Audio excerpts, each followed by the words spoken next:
All right, so we've cleared the liens. We're what we call in the business clear to close, Mhm. right? So the mortgage company says yes, or the cash is available. Yep.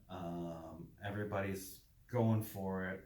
Um, but what should a potential buyer or seller expect prior to that clear to close from you guys as far as title work? Okay.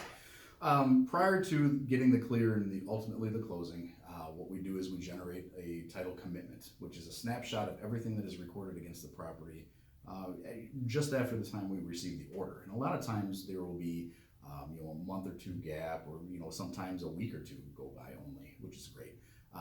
But things can happen within that month. So when we generate a commitment, it tells us everything that's recorded against the property, everything that we need to do, either pay off or satisfy somehow. If title has changed, we need to know why. Okay. So those are the items that we will clear up prior to Okay. getting the clear to close, and we do need to get a clear to close on our end as well. Right. Sometimes we need to do that by getting a payoff for a mortgage company, and that we have to ask the seller, for their authorization. A lot of times, financial institutions, especially today's day and age, they won't talk to us simply Right. because it has their financials involved, social security numbers involved, things like that. Yeah, that's fair. For sure. But so we get those items and we try to get them all together as quickly as we can, and with the help of an agent, of course. Yeah. Well, They're able to assist us in getting a lot of this because they usually are the buffer between the title company and their client ultimately. So yeah, I mean, I can think of several things that we've addressed prior to close. Sure.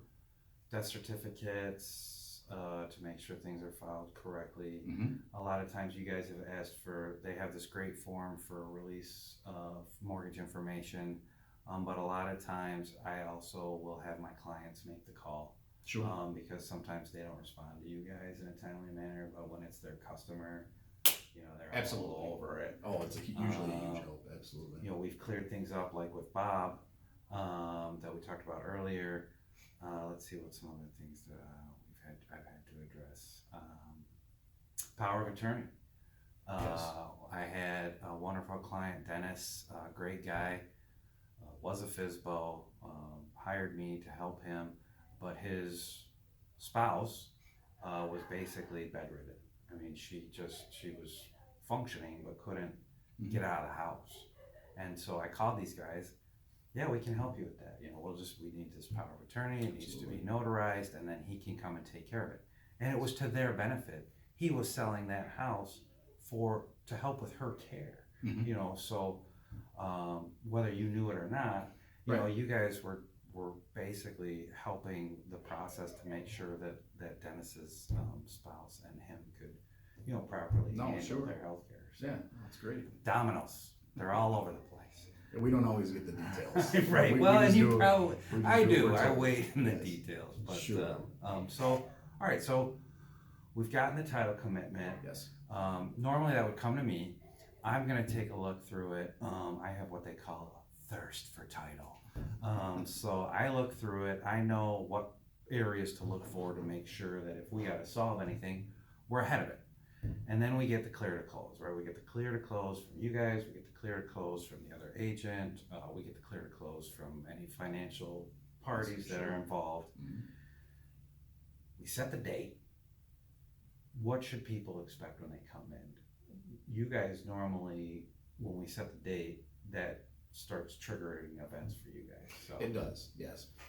What we do is we go through the commitment just to make sure that we have everything we need. We double check it, go through it with a fine tooth comb, make sure that our mortgage statement that we generally like to order prior to getting the closing date, at least so we have one in the file. So if we do get that call, it's just like, hey, we need to go tomorrow, hey, we need to go next Monday or something like that. We at least have something to fall back on, and then from there we can update.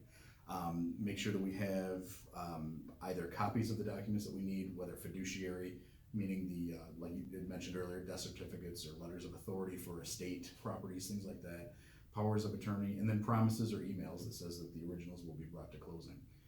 Once we get all that, we're confident on putting a date on the calendar at that point, absolutely. And then when they come in for the closing, obviously we provide a closer, and Try and answer any questions that may come up at the table. We try and answer them all before we get to the table, but questions do come up. Well, and a lot of times we'll get the clear to close. My experience is the mortgage company ships you guys a lot of documents that need to be either signed and notarized or Correct. signed as part of the process. You guys have some paperwork that you need signed Yes. as part of the process because as part of your service, you guys file with the state and the county when you guys file like the deeds and stuff like that. With the county. Yeah, Yes. with the county. Absolutely. Okay. You guys are prorating taxes. You guys are making sure all entities get taken care of, right? Right. And so a lot of times I get an email, and it sometimes on simple transactions, maybe it's 15 to 30 pages. But sometimes when there's a mortgage involved, quick loans, it can be a thick pile of paperwork, right? And the great thing about these guys is they try to get it to me as soon as possible. I try to gather it, I try to send it to my client and say, hey, let's talk about this.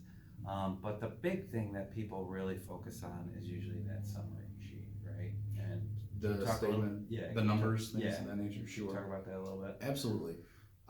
Most of the numbers that we generate on that either come from the lender or are something from the purchase agreement in the form of prorations, things of that nature. We do have, obviously our closing fees and title insurance, and we do have to collect to record all the documents, which is what we do. So those will be on there as well. When they're all together, it can look a little scary. But we do line by line. If the customer wants us to, we'll let them know exactly what it is, exactly what it means, and exactly what it's for.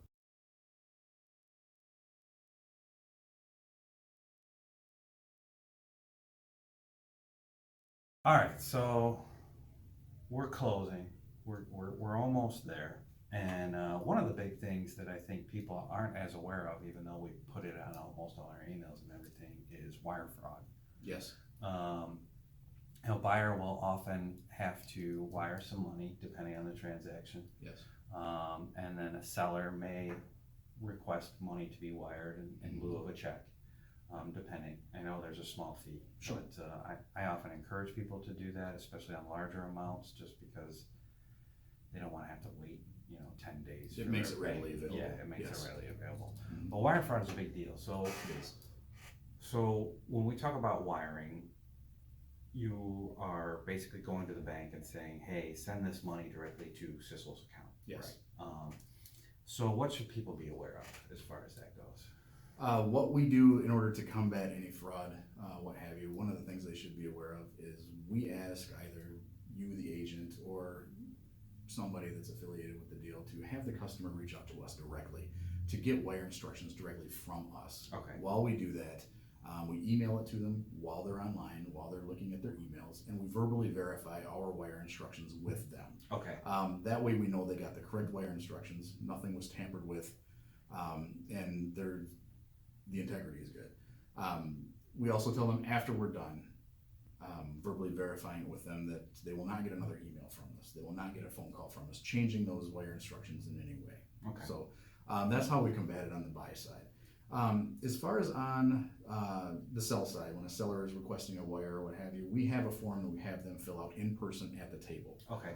So in that case, they would know best what their account information is.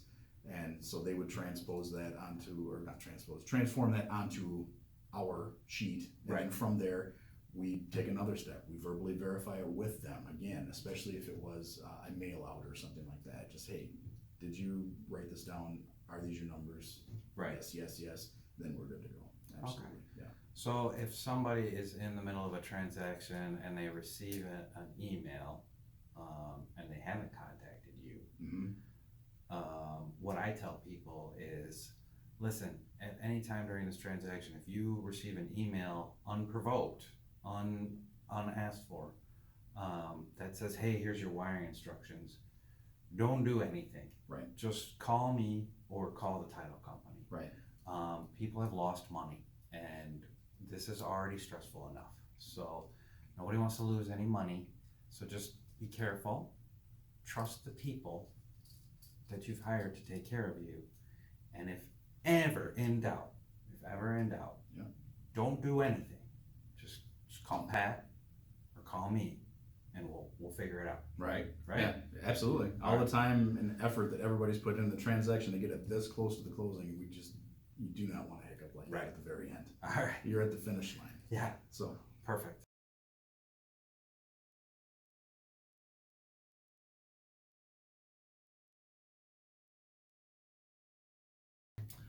All right. So we've covered wire fraud, covered some closing, covered some pre-closing. We closed, and now you have this title insurance. I have it in a giant folder. It's under my pillow. No, it's under my bed.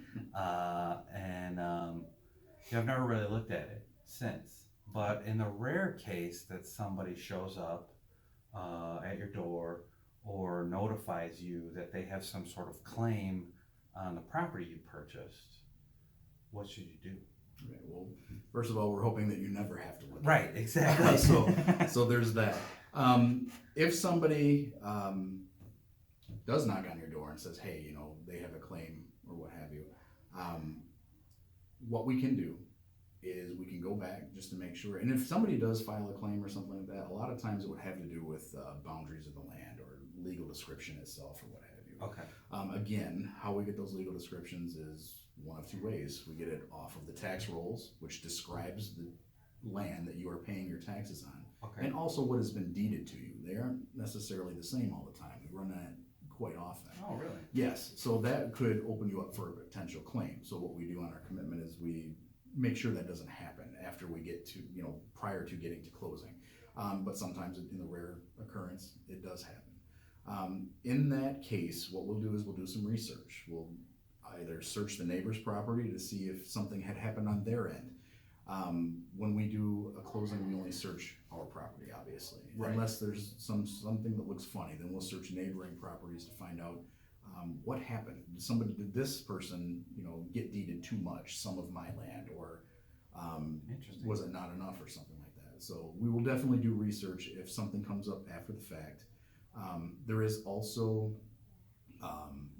items that can happen in what's called the gap period. Whenever we generate a commitment, especially in Genesee County, they have an effective date, which is their guarantee that everything has been recorded prior to this date. A lot of times it's 2 months prior to today's date. So right now we could get an effective date from, say, Genesee County of November 17th. They're guaranteeing everything up until November 17th. Well, we're closing February 17th. Right. So there's 3 months that items and documents could be recorded that may not be of record yet. Or they'll be of record, but they may not be available on some of our various sites that we use to check that. Okay. So yes, a mortgage could get recorded in that period of time. So that would not give our lender first lien position.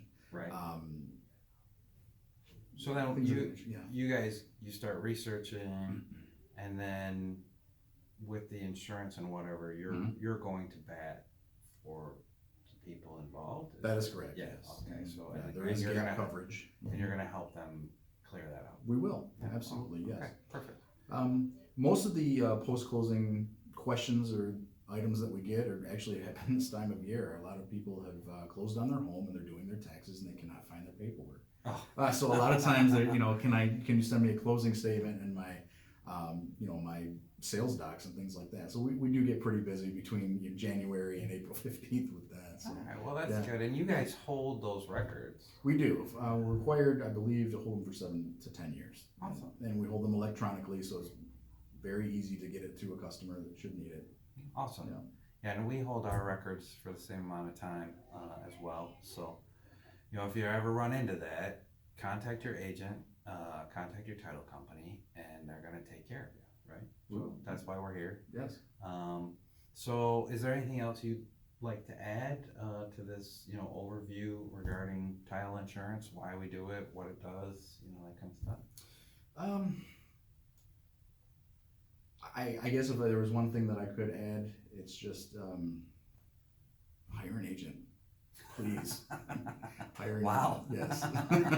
Thank They you. That know was what they're talking unprovoked. No, it really was, but believe me, it's well worth it. It's well Okay. worth it. Yeah. Well, thank you for that. I appreciate that. This has been great. We actually already started talking about some other ways we might be able to provide some information going forward, so I look Yeah. forward to that. Cicelo Title has been awesome. I can't thank them enough for the service they've provided for my clients. Even when I've had some difficult fish, they have just calmly taken care of it. We've gotten through it. We've worked through it. happens. So Cicelo Title is great. If you have any questions about title, they're here for you. If you have any questions about selling real estate, buying real estate, or even title, I'm here for you. So we're gonna wrap this up for today. Appreciate your time. Appreciate you taking a look at this, and be good to your neighbor. We're all neighbors. Have a great day.